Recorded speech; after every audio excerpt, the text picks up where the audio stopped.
Hustle. It's a TiE Dubai platform which concentrates on catering the underserved entrepreneurial communities here in Dubai.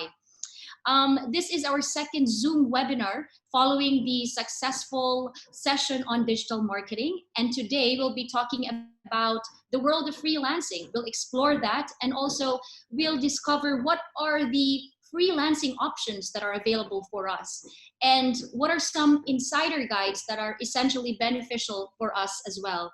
All these and more we'll know in a bit. To begin, I'll introduce you to Sonia Wei Muller of TiE Hustle, the key person on making this event possible. Hello, Sonia. Good morning, everyone. Sorry, I was on mute. Thank you so much for deciding to spend your Saturday morning with us. I'm thrilled to be welcoming Loulou. A bit of context on the series that we kind of put together. Obviously, these are not normal times. All of us are experiencing this time in very different ways. And the purpose of the series that we started last month is to address topics that are relevant to you. We are really here as a conduit for knowledge transfer. We have access to great speakers like Loulou, and the objective really is to make sure that we're addressing topics that are relevant to you today.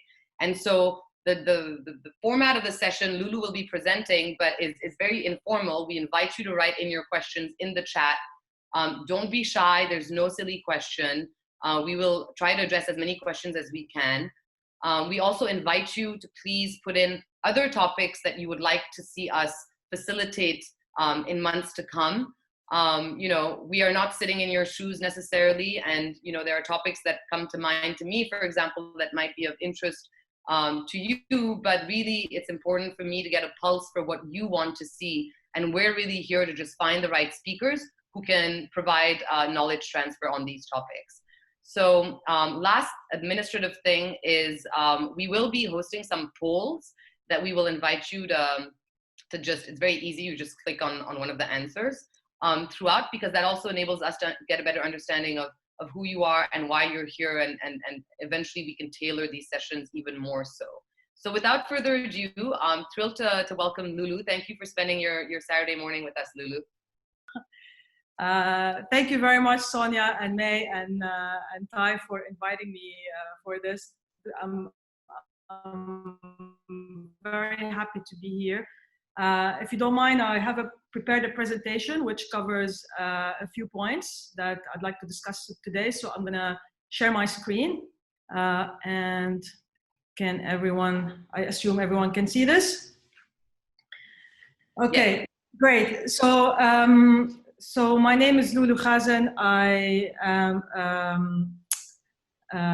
the founder of Nablish.com, and that's why I'm here today, because for the past 8 years, I've been pretty much spearheading the freelance discussion, basically, in our part of the world. And I would like to share with you a little bit about my background before we start, and then jump into the agenda. So I'm originally from Lebanon. I was born in a very small town in Lebanon called Brumana. And like anybody who was born in the 80s in Lebanon, we grew up through quite a few challenges. I went through a war. There was a lot of unrest, and these were among some of the reasons that really pushed me to want to leave Lebanon. And I assume a lot of you maybe that live in Dubai today have maybe similar stories, or for one way or another you wanted to come here to live in the UAE and make a career and start a life here. So so leaving Lebanon, I went to Australia to study hospitality management. And when I went there, I didn't really have a lot of money. I didn't come from a wealthy family at all. And I went there and I hustled and I worked and I studied at the same time. And this was the first time where the concept of financial independence came to mind. And it's extremely important for me, because from a very young age, I had to rely on myself to provide for myself. And that was really some 20 years later at the core, no, sorry, like 15 years later at the core of the mission of Nablish.com. So nabbish.com is a marketplace that connects employers with freelancers. And really the reason behind it was to help people that were in a similar situation, basically for one way or the other. They either couldn't have a full-time job or were unemployed, or they have family commitments, whatever the reasons were. The mission was to connect employers with freelancers and the aim to help them become financially independent. So relying on yourself and being independent is something extremely important to me, and at the heart of what Nabbish is, and at the heart of probably what you want to achieve as a freelancer. I've also had I haven't had a linear career, so throughout my life I've changed career. I've reinvented myself 5 times. I mean, I started in hotels, and then went into financial services, then went into real estate, then went into startups. So the ability to learn is also something I've always had. And I think as a freelancer or as an entrepreneur, as a business owner, it's a characteristic that's extremely important. You know, the willingness to keep learning and to keep trying new things. It helps a lot, and it comes in very handy when you're freelancing. I'm also the founder of Kickstart Ventures, which is a small angel investment network. So we invest in tech startups in the region. And I've recently started a podcast, basically a series of interviews with entrepreneurs and business leaders to discuss their story and their challenges and how they deal with growing a business. And it's called Conversations with Loulou. So I'd love for you to check it out. So what I'm going to cover today is a couple of things. So I'm going to share with you a starter guide. So if you are not freelancing and you want to freelance. Loulou, shall we launch the poll just before we do that? Please. Yes, please. Yeah. And by the way, another thing other than the poll, there's one thing, I think that's the first tip I'd like to share is whenever you are sending a CV or applying for a job, or if you want to sell someone a product or a service, it's always important to know your audience, okay, or know your customer. So in the same spirit, I'd like to encourage you, if you can, to use the chat, so you can share with me like your skills, you know, what kind of job you have, and what are you looking for out of this session, or what are your challenges, because it's very important for me to understand you. So I'll be able to tailor my answers in a way to give you like practical tips versus me talking in a very general way. So please, if you can, like send me in the comment box, send me your skills and what you're trying to achieve. So I'm looking at the polls now. So several people are entrepreneurs. A lot of you are employed. So for the people that are employed, it'd be interesting to know, are you looking into getting into freelancing, or are you looking at freelancing as an additional income? And the biggest challenge I could see is no regular income from freelancing, which is pretty common. So I don't know how I can stop this poll. Okay.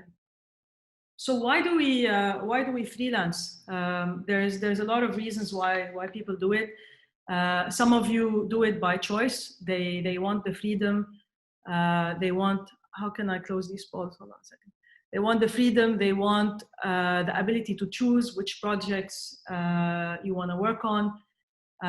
Some of you might have, some of you might be women who have kids and they need to look after their kids and they can't work full time. Some of you might be unemployed. Some of you might be looking for additional income. So whatever the reason is, really, it's important to do it right, and it's important to think of freelancing, especially when you starting up, as a slightly a long-term game, because initially, it's quite challenging to get started. But one thing I noticed throughout the 8 years that I've been running Nabbish is that most freelancers are usually happy, provided obviously they get to a point where they have regular clients, but you know, it gives you a lot of freedom. You're able to choose what projects you want to work on. Generally, it makes you a happier person than when you're in a job. At least, like I said, once you're established. So I'm going to share my starter kit now. So what do you need to get into freelancing? By the way, just a comment to the panelists, May and Sonia. I can't see the questions because I'm on presentation mode. So if there are any questions, yeah, don't worry. I'll like, chime in. Yeah. Yeah, because otherwise, I mean, otherwise I have to get out of full screen mode. So I don't know if people will be able to see the presentation. Okay, so what does it take to get started in freelancing? So I'm going to share 5 tips with you that I've learned from, and I'd love your feedback on them as well. And here they are. So skills assessment. I think it's very important at the beginning to have a very honest assessment of your skills. What are your strengths and what are your weaknesses? And one thing to keep in mind here, that a lot of people, when they are looking for a job, they obviously send a CV. And my thing with CVs is that CVs are very kind of backward looking, because they describe what you've been up to this point. And what you've been up to this point may not be what you necessarily want to be in the future. Right, so anytime you are looking at your skills when you want to start freelancing, try to think about yourself not only from what you've achieved in the past, but also what are you looking to provide the potential employer or client in the future.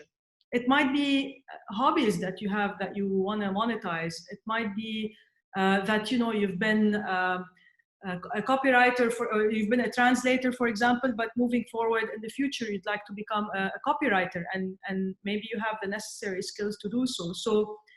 So when you're approaching a client or you're writing a CV, it's always important to assess yourself from not only from a past, what you've done perspective, but also from what you'd like to be doing in the future. So maybe jump a couple of years ahead and imagine where you want to be, and you can weave that into your CV somehow. And you need to think also how differentiated, when you're assessing your skills, you need to think about how differentiated your skills are from the rest of the people in the market. So for example, if you are a translator, for example, what makes you special from the rest of the translators? And I know sometimes it's not very simple, but try to find that angle that makes you unique and that makes you special. So maybe you're very good at writing in colloquial language, for example, versus like if you're an Arabic translator, for example, there's 2 ways of writing. There's the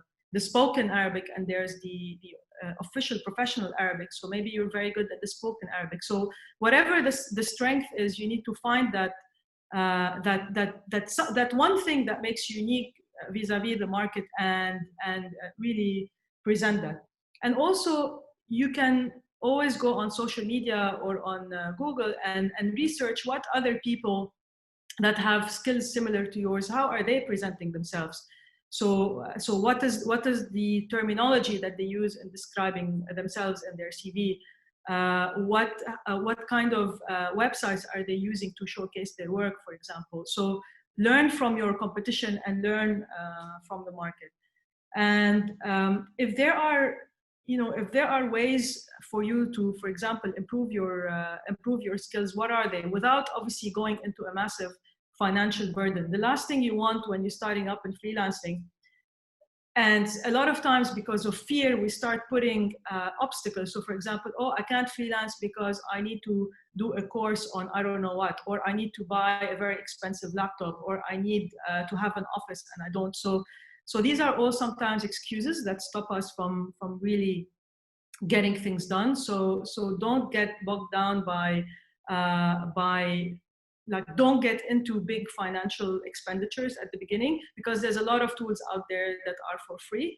But if there is something that you need to get that will make your skills that much better for you to succeed at freelancing, then obviously I'd recommend that you get it.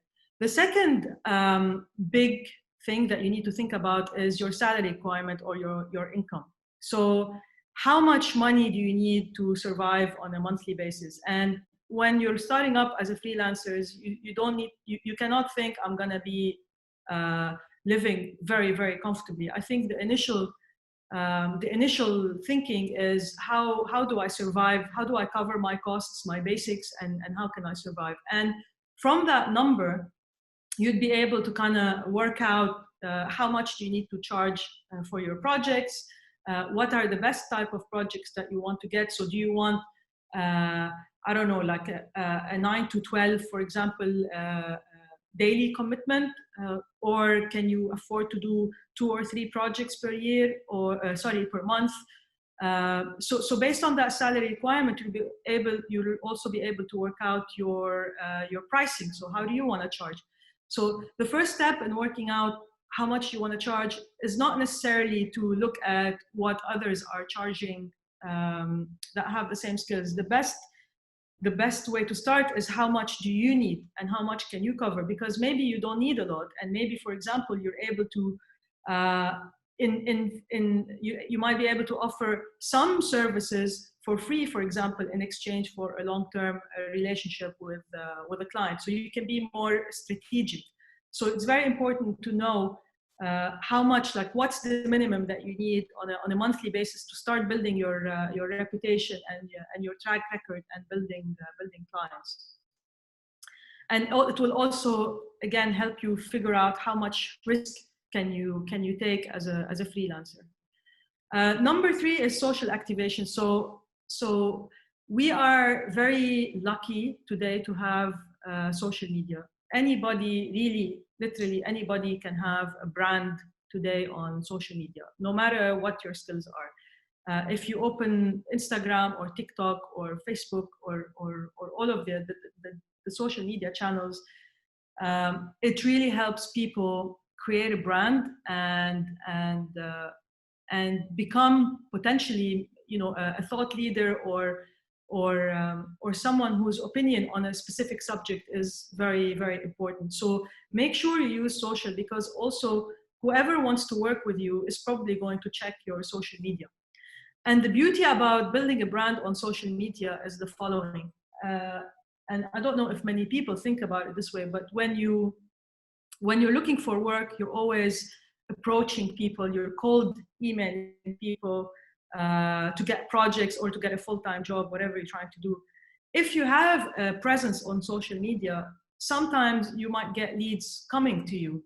So instead of you having to go out and seek employment, some people might actually come to you. They like your work. So for example, if you are a graphic designer and I'm looking to hire a graphic designer, I might go on Instagram and put hashtag graphic design and see what comes out. And maybe I will discover your work through Instagram and I might reach out. So it's very, very, very important to have your social media in order. You don't need to be on all. Tonya, you want to say something? Yeah, I had a question actually. So in terms of social media tools that you would recommend for budding freelancers, Instagram and is that Instagram would be the best, along with what, Facebook and LinkedIn? I mean, it depends on their skills really, but they have to be on LinkedIn if it's if it's a professional service. So if they're content creators or translators or I don't know, graphic designers and so on. I mean, they definitely should have a presence on LinkedIn. If they have visual skills like graphic design, even things like maybe digital media, they can be on Instagram as well. Facebook, I'm not sure, to be honest. I mean, it's a lot of people say it's very cluttered and there's a lot of competition. So the ability for you to stand out is not very. It's not very easy for you to stand out as a brand.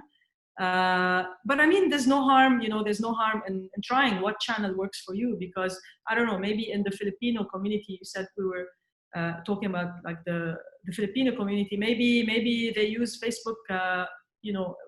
Very heavily, and maybe there is a chance for you to get discovered there. So it depends really. I would take a trial and error approach. So I would try, I mean, you have to have LinkedIn as a must, I think, and everything else you can try and see how much reach you get and how much traction you get on your posts.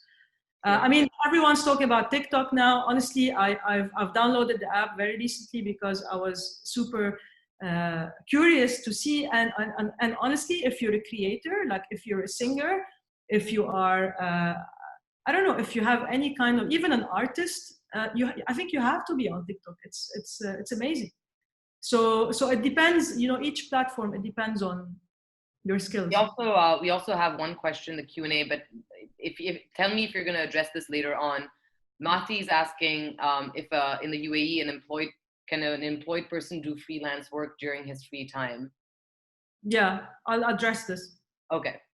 Yeah, we'll talk about this. Perfect. Okay, so if I can continue, so social activation again is very important. It's a channel that you must use. It unlocks a lot of opportunities. I think you'll be missing out if you're not using it effectively. And at the same time, by the way, if there is something about your social media that could act against you, if someone's trying to hire you, I'd also suggest to take it out. So nothing is private anymore. Everything that you put out there is public. So how do you want people to see you is very important. Number 4 is build a sales pipeline. So who are the clients that describe your ideal client. Okay, if you are going to freelance, what are you going to offer, which is basically what you figured out from your skills assessment. What is the minimum that you need to charge? You go out there and you start building your brand on social media, and then you start putting a pipeline of clients. So who is my ideal client? Do I want to work with an agency? Do I want to work with startups? Do I want to work with a small business? What kind of small business do I work with? Knowing who you want to target is extremely important because it saves you time from like, if you do that exercise properly, it saves you time from going out and sending 500 CVs to different people and nobody actually replying, something that will waste your time and also make you extremely frustrated. So it's very important to build the sales pipeline and also build some kind of what I call like onboarding mechanism. So if I'm a graphic designer and Loulou comes to me and she wants to hire a graphic designer, what are the list of questions that I want to ask Loulou to be able to determine if she's the right client for me or not? Because also when you're starting up, there's a risk that you might get desperate and take on just any job. And I understand that maybe your financial situation might make you do this, and maybe there's no way around it. But if you can be picky, try to be picky. So maybe you might want to build a pipeline of specific types of clients. So you can say like, I'm an expert on something. So I'm going to give you an example. So say for example, podcasting now, quite a few people are trying to get into podcasts. So maybe if you are a content writer, you might want to specialize in writing content for podcasters. So what it means is that you'd prefer to work with podcasters versus, agencies. And then after 5, 6, or 10 clients, and if you're writing about like podcast content for them, then you become all of a sudden the podcasting person, and then you have a niche and you have a certain expertise, which is very important. So instead of just shooting in the dark and in all sorts of direction, try to understand, at least make the exercise and try to understand who's the ideal client for me, and why is it important for me to work with such types of clients versus just working with everybody else. And have your onboarding tool. So basically, okay, if Loulou comes, the client comes, what do I need? What are the qualifying questions that I need to ask them for me to figure out if this is someone I want to work with? So qualifying questions could be, obviously, describe what you're looking to do, what is your budget, when do you want to start, what are you trying to achieve, etc. So for you to be able to find out more about the requirements. And the last step is start your outreach. So once you've done your exercise and you have a plan, then you can start tapping out to your network. And when you do that, you know, leave your ego at home, basically. So it's very important that you go out and start talking to your friends and family, talking to previous colleagues, and even reaching out to people that you don't know.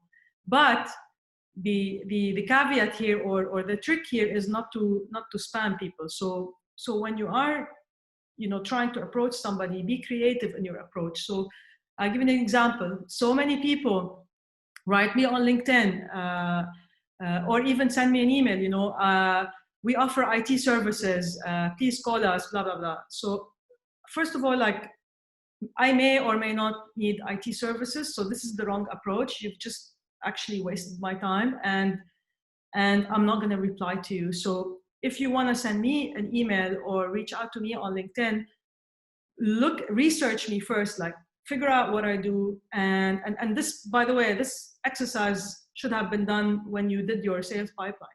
And then reach out to me and offer something that could be interesting to me. So for example, hi Loulou, I noticed that you've recently started a podcast, and you know, I'm a graphic designer and I specialize in artwork for social media, and I would really like to work with you, and here's a sample of my work.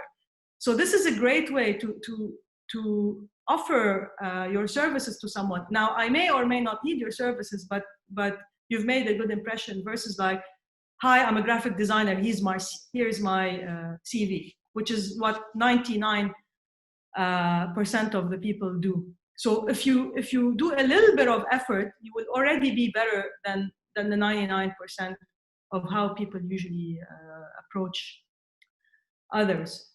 So and obviously, you know, be patient, because it takes time. So the first 50 people that you reach out to might not have a job for you, and it's okay.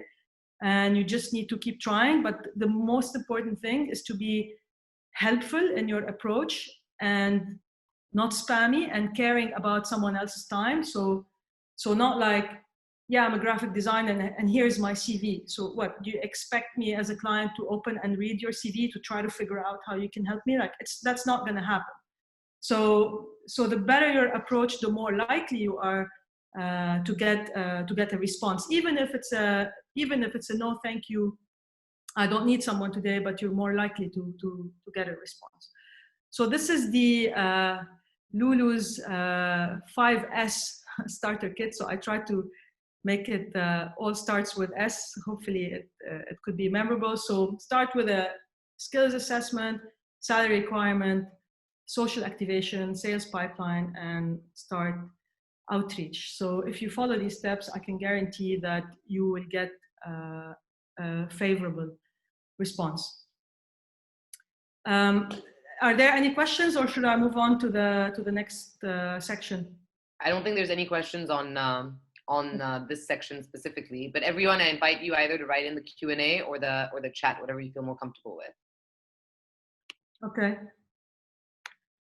Okay, so now that you've done your homework, okay, and you have your portfolio ready or your CV ready, and you framed your CV from a past experience, but also from what you'd like to offer a client. You've done your homework, and now what are the channels that are out there that you can use to start your outreach? So first of all, obviously there are the marketplaces. So nabbish.com is a marketplace. There are others, of course. There are international marketplaces, and there are few that are starting to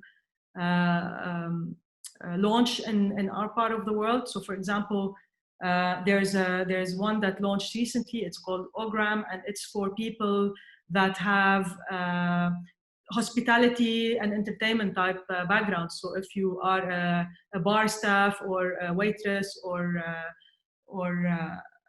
anything in the kind of like the service, let's say, sector, this is something new that launched. So for example, I'd recommend you check it out.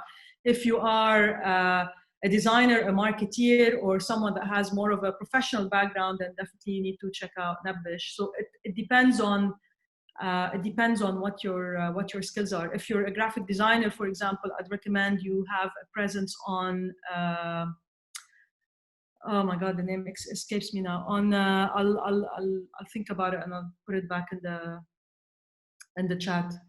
But there are some really nice international marketplaces that are specific, for example, for designers. So I'd recommend you check them out. So marketplaces are, I mean, you should be on a marketplace because first of all, most of them are, actually all of them are free to register. It's usually very easy to create a profile, and then you'll be able to get sales leads from clients. But don't rely only on the marketplace. So the marketplace should be one of the channels that you use in your outreach strategy.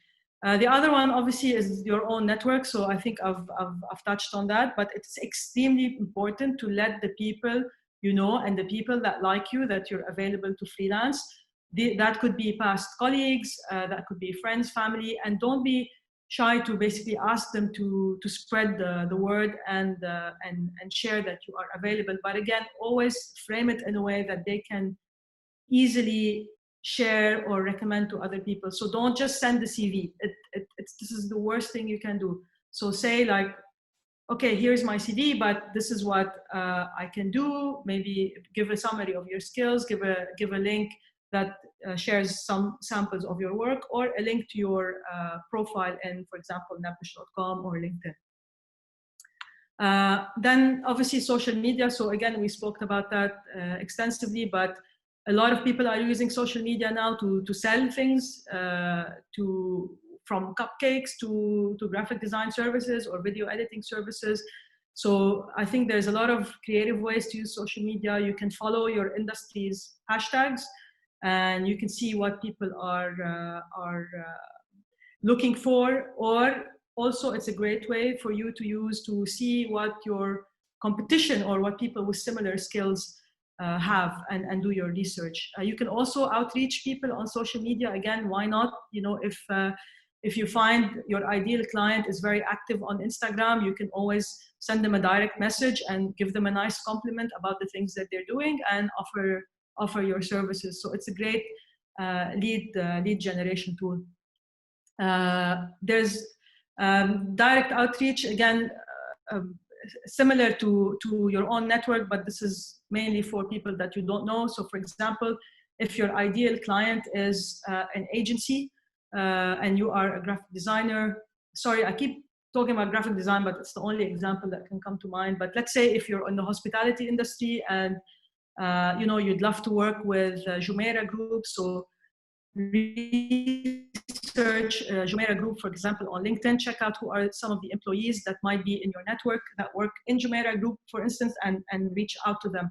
And again, be very careful with your approach. So there are many ways that you can do the outreach, as long as you have a plan and as long as you know what you're offering. And lastly, you know, industry events. So there's a lot of events happening out there.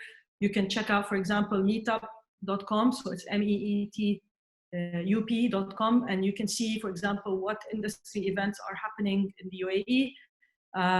And I'm sure there's a lot of Facebook groups in your industry that you can follow, and that you're able to meet people in a similar industry and network with people in a similar industry. It's very, very important to build a network.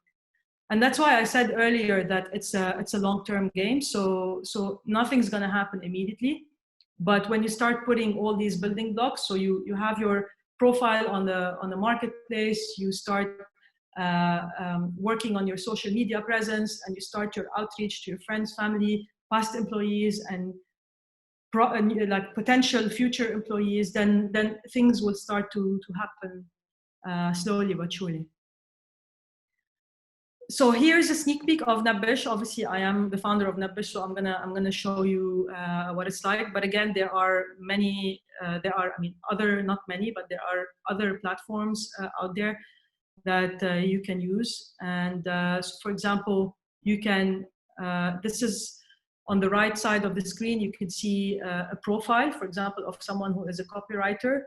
So if you look at Conrad's profile, I mean, it's fantastic. You know, if I'm an employer and I want to hire a copywriter, and I see that he's worked on like a Coca-Cola, and you know, the way he presents his work and how he lists his skills and his bio, you know, I think it's someone that I would definitely want to look into. So also on Nabish, you can put your hourly rate, you can put the list of skills that you're able to offer, you can write a nice introduction about yourself, and you can also upload samples of your work. And this is all free of charge, so you don't need to pay anything. The way that Nabish makes money is that if a client hires you on the platform to do a job, Nabish takes 15% commission basically on the job, and it's usually added to your quote. So for example, if you want to charge $100 for a job, the client will see 150. So it's not taken out of the money that you want to charge, it's actually added on the top.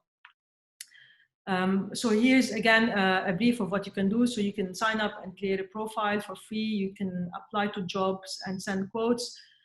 So basically, once you sign up, you'll be able to receive projects that are matched to your skills, and you will be able to send a quote if you're interested, or just ignore it if you're not interested. There's a real-time chat there where you can talk to the client, you can send files, and more importantly, you can receive payments through bank and Payoneer and PayPal. So the payment is very important. Why? Because it's very challenging to get paid as a freelancer, and usually a lot of people, when they're starting up, don't have enough experience in managing clients.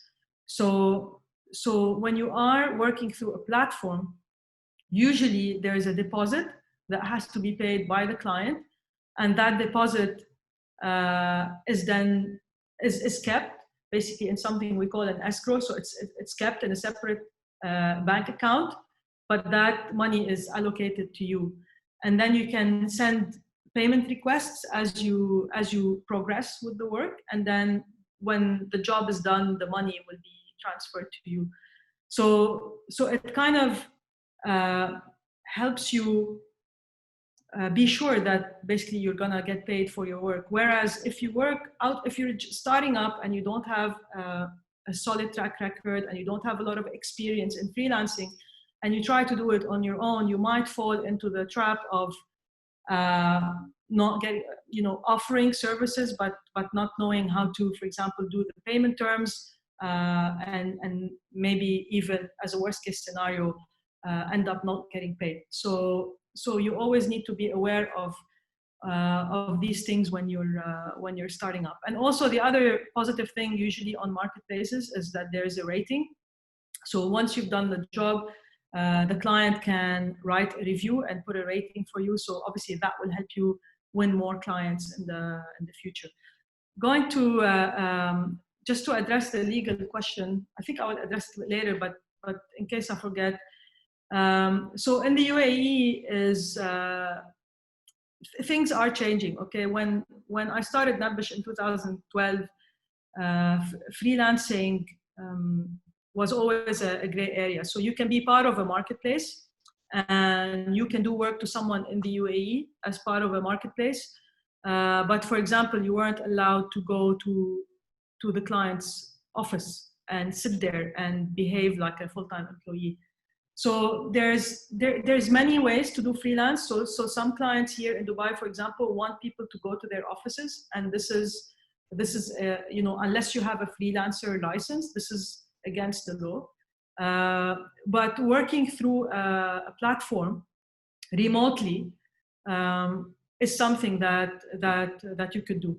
So, but always, again, I'm not a lawyer, so this is a big disclaimer here. And depending on who you ask, you might get a different question, a different answer. So if in doubt, obviously always check with a lawyer. But from my understanding, and for the past 8 years, if you want to work remotely through a platform, you are able. Obviously, if you are a full-time established freelancers, you should you should get a freelance license, which are now available at a much lower rate than what it used to be in 2012. Loulou, if I can just jump in, I think Mathi's question was specifically for people who already had jobs and who wanted to freelance on the side. Do they need to get a freelancer license as well then in order to do that? No. Besides obviously having to get the okay maybe from the employer. Yeah.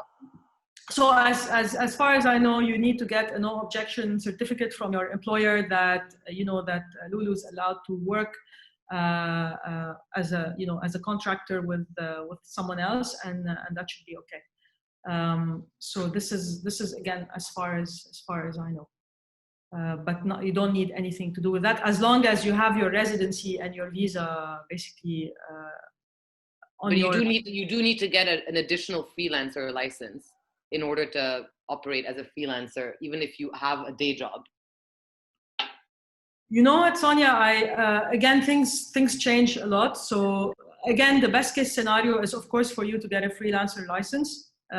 So if you have a visa on your current employer and you want to freelance, you can definitely. I mean, the preferred scenario is to get a freelance license so that you're able to do so. But again, from my understanding, it's not very clear that you have to. So that's why I say it. Like, I think depending on who you ask, you'll get a different answer.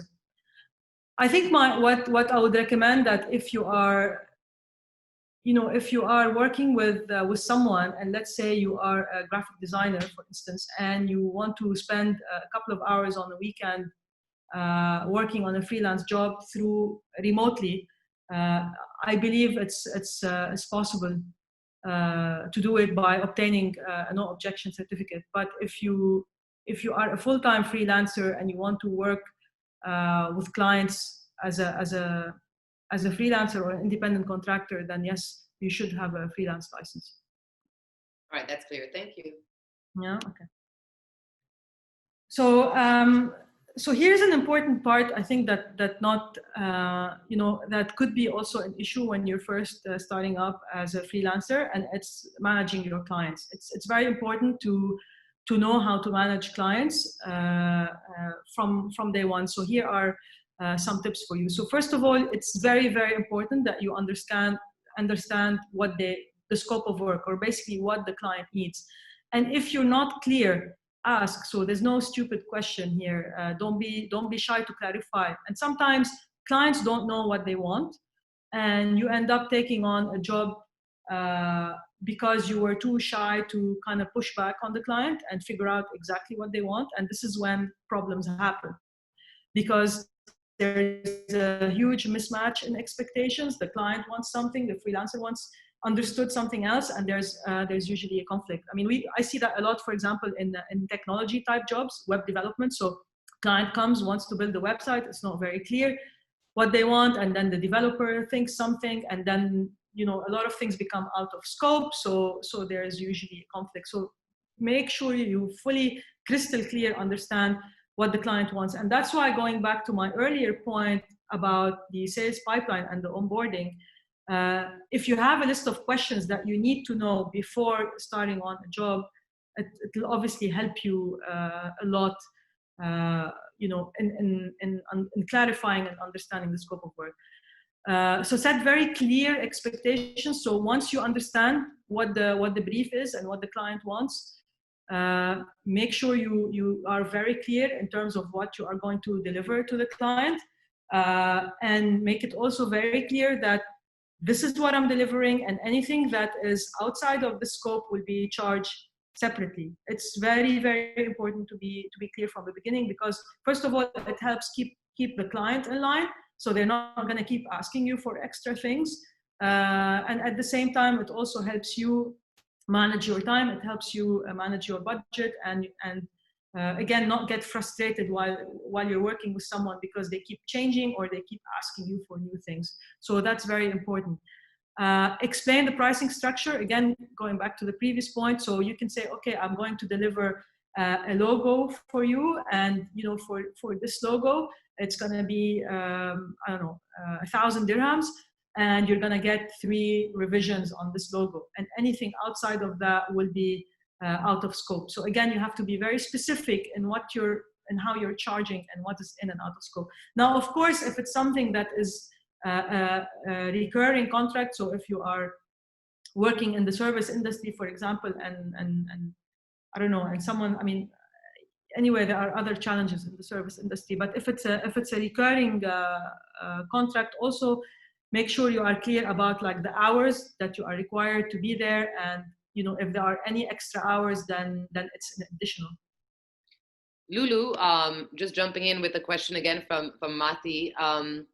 He's saying, Loulou talked about a deposit for the client. As a freelancer, do we need to pay a deposit or pay any money to use the platform? No, so the usage of the platform is completely free. You only, so the way the platform makes money is when the client hires you, we charge 15% on top of your fees. So if you want to charge the client $100 for a logo, we will send the client 115. So we don't take money out of your 100, we add on top of it and we charge it to the client. And there are no other fees. The client pays a deposit to work with you. So following that example, so if you send a quote for $100 to the client is going to receive 100, is going to see 115. And if they accept to work with you, then they have to pay 30% deposit, which basically stays in your wallet. And this is an indication that you are able to start the job because the client has paid a deposit. And it's very important because again, a lot of times freelancers, they don't ask for the deposit, they start working and then the client decides not to pay or maybe delays the payment. So, and we all know as a freelancer, you're probably living month to month and your income is extremely important. So you want to make sure you get paid and you want to make sure you get paid on time. And this is one way to do it. One more question from Amit. Is there any difference between a freelance license and a freelance visa in the UAE? Yes, they're different. So a freelance license allows you to basically, it's called the sole proprietorship. So basically it's like you're a one man or one woman company. This is what a freelance license is. So this helps you invoice, this helps you send a trade license to a client. But the visa is different. So on your freelance license, you can get a residency, a UAE residency. Actually, there's nothing called a freelance visa. So you can get a UAE residency on your license. So there is no freelance visa. It's a freelance license. I hope that's clear. Yeah, that was clear. Thanks. Okay, so going back to managing the clients, so understand the scope, set clear expectations, explain the pricing structure, set the delivery and payment terms. Again, so I want to charge 20% at start, or 50% at start and 50% of completion, and or 30% at start, and then at the first milestone I want 20, and then I want 50 at the end. So you need to work out what pricing structure works for you, and it's usually dependent on the length of the project. So for example, if you're building a website and this is, let's say, a 2-month project, then you might want I don't know, maybe 50% in advance and then 30% at the delivery of the first big milestone, and then so on. So you need to work out the delivery and payment terms. Very important note here, when you set the delivery and you give a time frame, always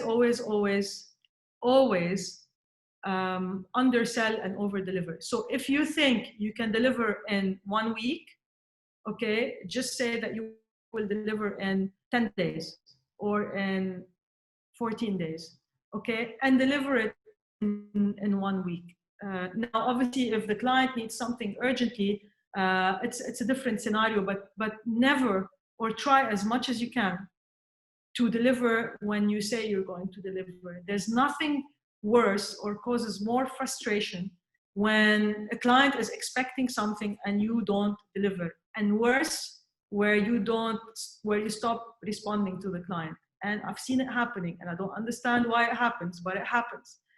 You know, if for any reason you're not ready, communicate and be clear with the client and say, I'm not ready because 1, 2, 3, and I will be able to deliver in 48 hours. Now, the client might be upset or whatever, that's a different issue, but at least you've communicated. I've seen people that like completely disappear and then reappear like 1 week later. Of course, the client is furious and fuming, and that's not a way to do business. Send regular updates. Again, communication is key. Sometimes big fights can be avoided by just clear communication, like any relationship. If you're married, you know, if you don't communicate with your spouse, you're gonna have fights. If you're clear and you communicate, you're likely not to have fights. So same thing with clients, always send regular updates. And when you want to hand over the project, make sure you have like a specific delivery process. So maybe you send them the files in a specific format, or maybe you have a Dropbox or a Google document where you upload the files, or if you're doing it on Nabish, you can obviously send the files on the platform.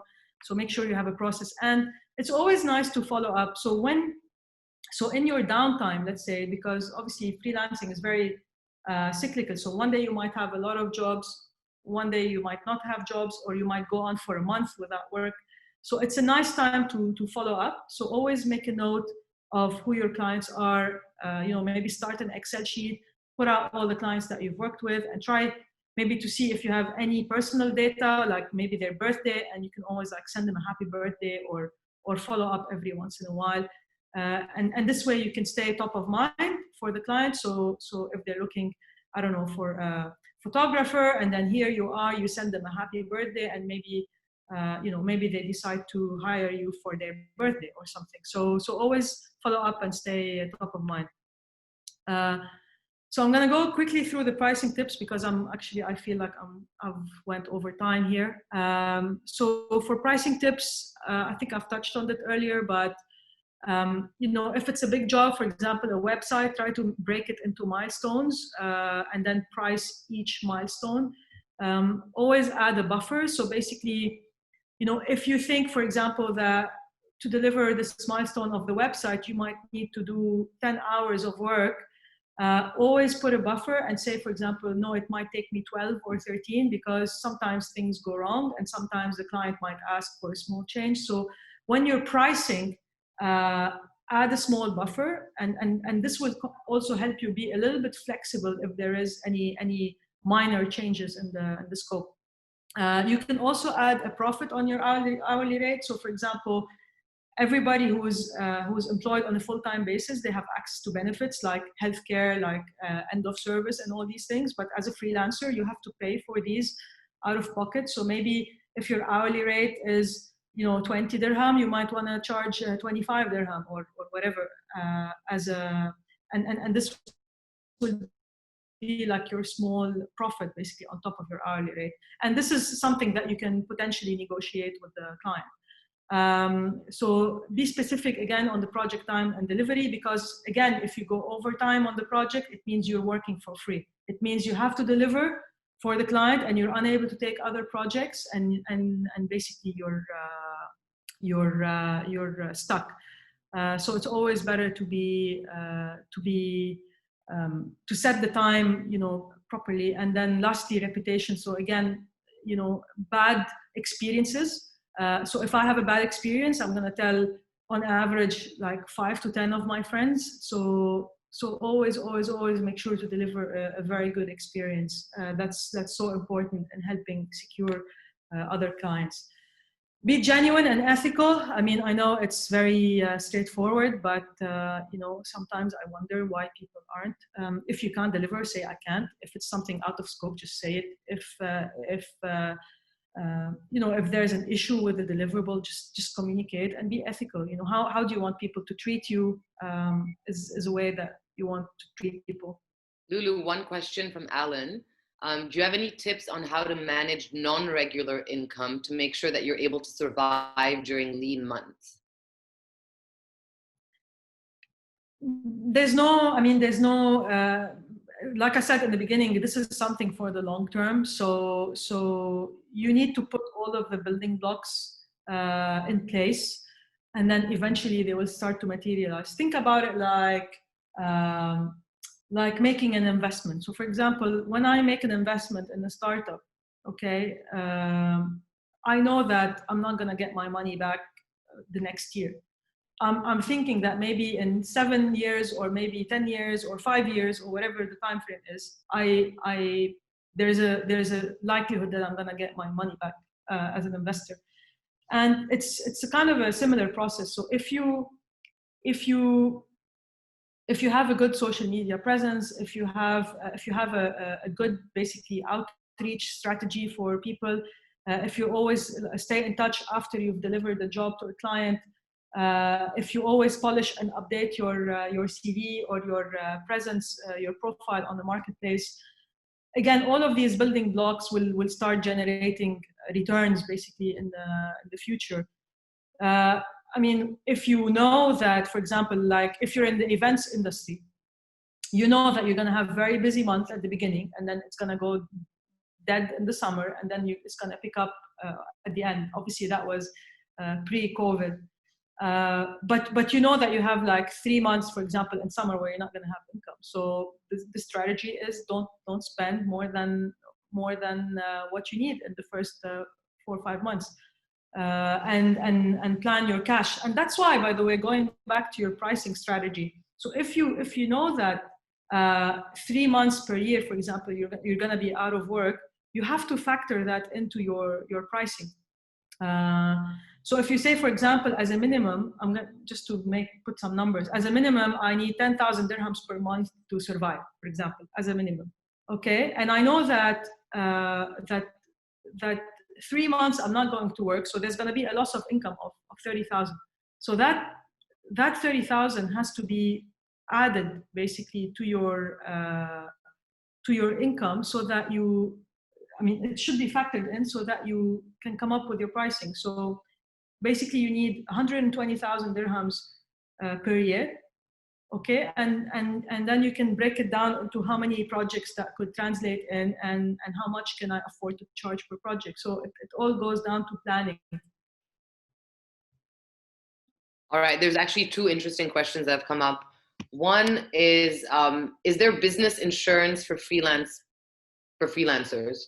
No, that's great. That's something that really needs to happen. You know, if you are, that's another obviously challenge in freelancing here in the UAE, where you have a big expat community. Usually, when you live in your home country, you have access to free healthcare, for example, or you have access to affordable transportation, etc. Now here, obviously, you have the transportation, but healthcare, for example, you really need to have insurance. And if you need health insurance and you don't work in a company, it's usually very expensive versus if you're part of a company, and they usually get like preferential pricing. So these are all things that you need to think about also when you're working out your pricing. So for example, it might cost you, depending on your age and your health conditions, but it might cost you like 5,000 dirhams to get, for example, health insurance. So all of that needs to go into your costs. I don't know if I answered the question.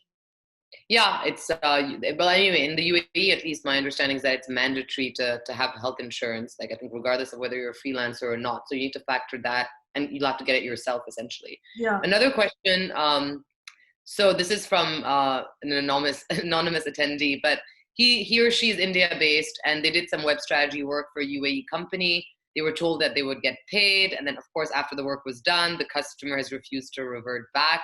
They're not answering emails, messages. I think the question is around like, what's the legal recourse, if any, for someone who's done work and has not been paid? And I guess it probably depends on, was there a contract signed and an agreement signed, or whether it was a verbal agreement, etc. But maybe you can shed some light on that. I mean, if you are, that's very difficult, you know, because if you are a UAE freelancer and you're working with the UAE company and you have a contract, and usually there's a arbitration section or governing rules, and a lot of times people use the DIFC as the jurisdiction, And usually, you can go and sue them. So you can go and sue the client or threaten to sue.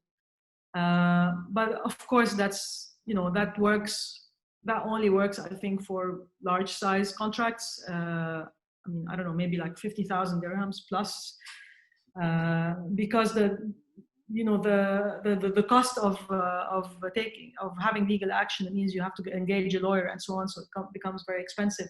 That's why, by the way, I mean, that's one of the jobs of a marketplace, is to do that fight basically on your behalf. And usually when a client is contracting you through a marketplace, they think twice about not paying, versus as an individual, you're not really protected. I mean, and in that case, I don't even know how to answer, because they're in India, they're not even in the UAE. So the best way would have been to be smart about setting the right payment terms. So maybe it's a 50%. So maybe for clients outside your country, maybe you have to be very strict on getting paid in advance. So 50% at start, 20% at first milestone, and making sure that there's only, I don't know, like a 5% left for delivery.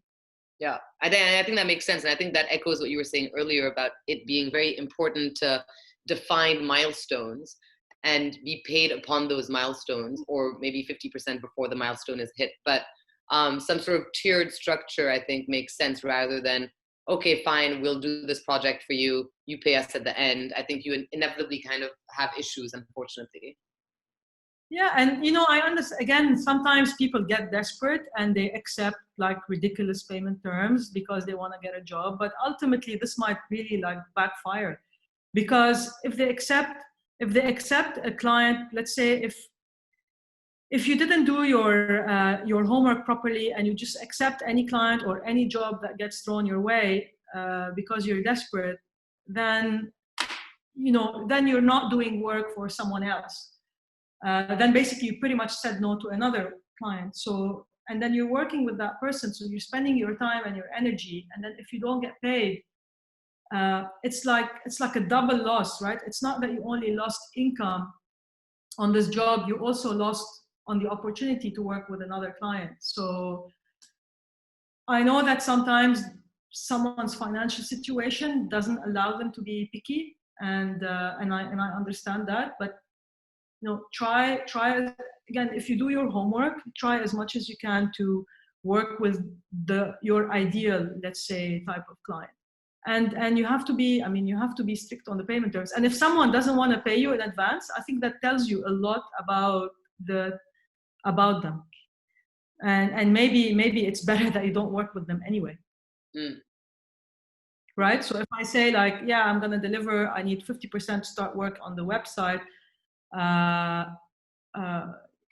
then and the client says, no, I don't want to pay anything. Okay, then obviously there's an issue, right? But maybe if they say, you know what, I don't know you, I'm also taking a risk on you. This is if you're working outside of a marketplace. So if I don't know you, I'm also going to be taking a risk on you, and I'm going to pay you 20%. And maybe you might say, okay, but then you will space out the payments based on milestones. But again, if you're working through a marketplace, usually your risk of non-payment is very, very, very low. One question also came up regarding the Besh is, can students and under 18-year-olds register on the Besh?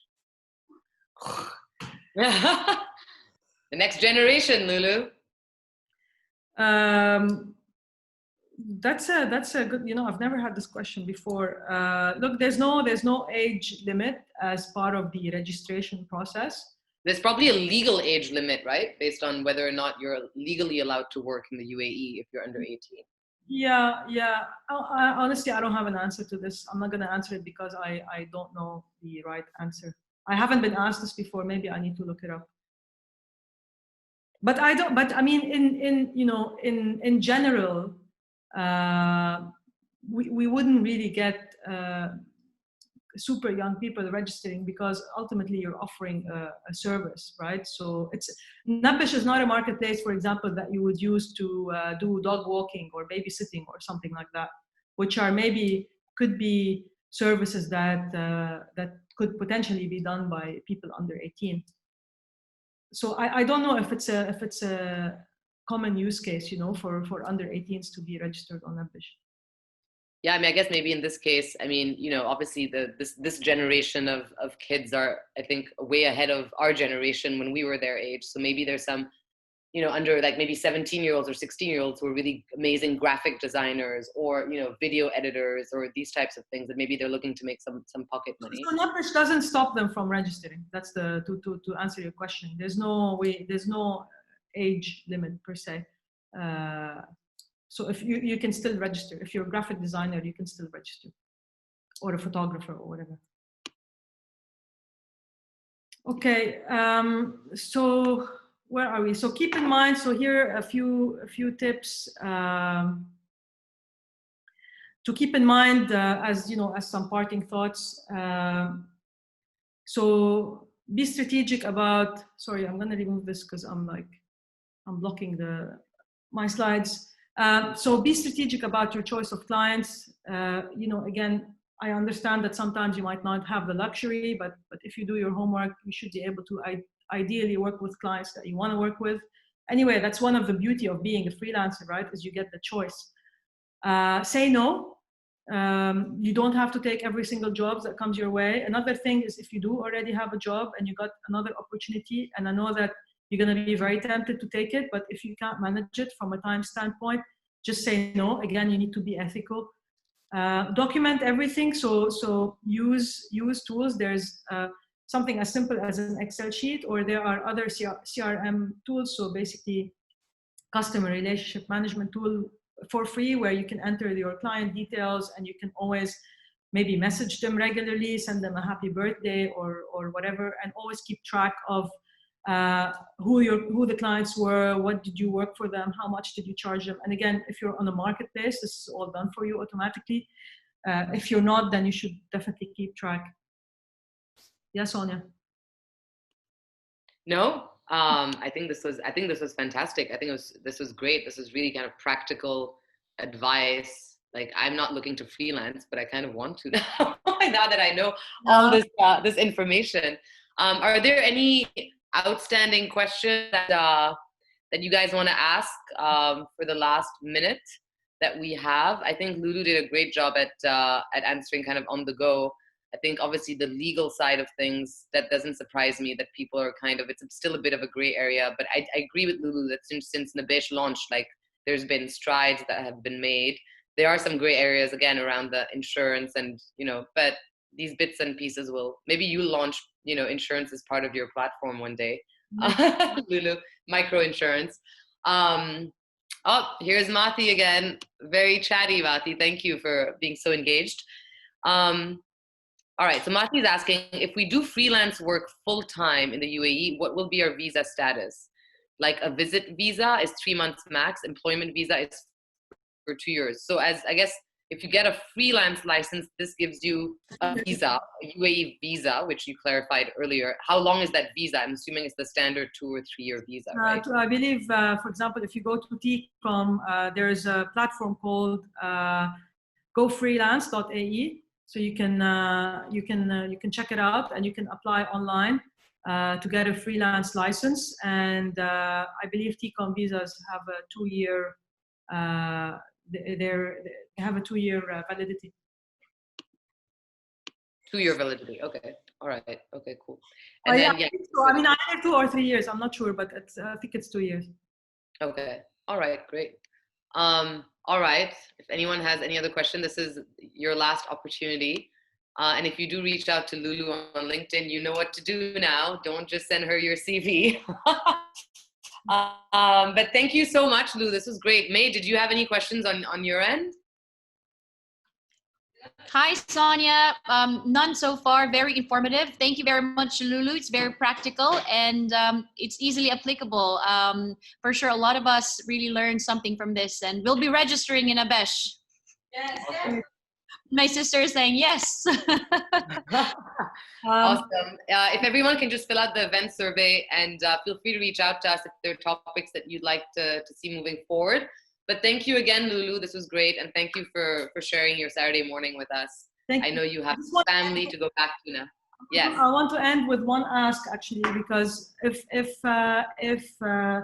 if obviously the listeners found value out of the tips, again, yes, it would be great if you can register on nabish.com.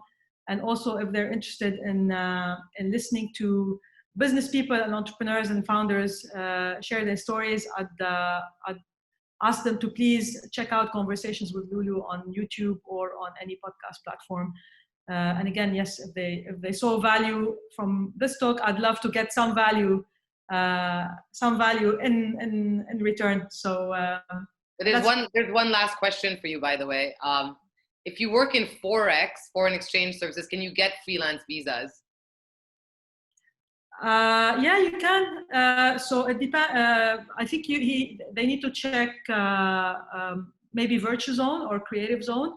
It might be more expensive than the licenses that are offered through Go Freelance of TiCom, because Go Freelance TiCom, the license is 7,500 dirhams per year. And then you have to pay an additional for the visa. So if you don't have a visa, you have to pay, I believe, 4,500 or so for a visa. So, but if they returns on top of that as well. Yeah. So if they go through other jurisdictions like Ras Al Khaimah or Fujairah, so obviously better to check with the likes of Virtue Zone. Again, it's here, Virtue Zone or Creative Zone. These are services that help you figure out like what's the best jurisdiction for the type of service that you're trying to offer. Clearly, there I think would be more expensive, but yeah. Yeah, I mean, for non-freelance stuff, there's a free tool that we at Venture Souk also did with Latham and Watkins, the law firm. I put it in the chat. It's called freezonenavigator.com, and that kind of, when I first set up our business here, I could basically had an Excel sheet comparing RAC versus Fujairah versus all these different options. So what we did is we consolidated everything onto one platform, so that if you're looking to start a business, it's not freelance necessarily, but if you're looking to start a business, you can compare the different free zones, the costings, etc. So you can go check that out too. Hello there, little Minnie May. He's interested as well.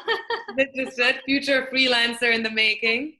A lot of us, I mean, his generation, is gonna probably be made of freelancers mostly. I mean, who knows when he's 18 years old, what's going to happen, right? The gig economy is coming, so. Yeah, no, very true. We're perfect. Our own brands eventually. Yes, exactly. Thank you so much, everyone, and have a beautiful Saturday. Thanks for joining us, and thank you again, Loulou. Thank you, Sonia. Thank you. Bye-bye. Bye.